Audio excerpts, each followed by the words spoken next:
मी PSI Kushal Rathod सध्या police station कोतवाली येथे कार्यरत आहे। आज रोजी मी डे ऑफिसर म्हणून पोलीस स्टेशनला ड्युटीवर हजर असताना एक आम्हाला माहिती मिळाली होती। त्या आधारे आम्ही पेट्रोलिंग साठी डीबी स्टाफसह मोदोजी गल्ली क्रमांक 6 इथे जात असताना एक रेकॉर्डवरील आरोपी आहे जी NDPS चे तिच्यावर भरपूर आधी गुन्हे आहे।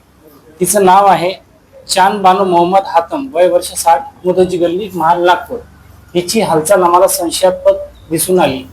त्यावेळेस आम्ही श्वान पथक जे NDPS साठी स्पेशलिस्ट आहे परत पंच यांच्यासह तिच्या घराची पाहणी केली। तर तिथे आम्हाला एक वेगवेगळ्या पॉलिथिन मध्ये 648 ग्राम वजनी गांजा हा अवैधपणे मिळून आला, ज्याची किंमत अंदाजे 12,000 रुपये अशी आहे। त्यानुसार आम्ही कायदेशीर कारवाई करून यावेळेस गुन्हा दाखल करण्याची प्रक्रिया आम्ही चालू केलेली आहे। पुढील तपास सुरू आहे। एकूण जो गांजा पकडलेला आहे तो 648 ग्राम 12,000 रुपये अंदाजी किंमत आहे। परत काही पैसे जे तिच्या ताब्यातून मिळाले ते जवळजवळ 580 रुपये, असे 12,580 रुपयाचा एकूण मुद्देमाल आहे।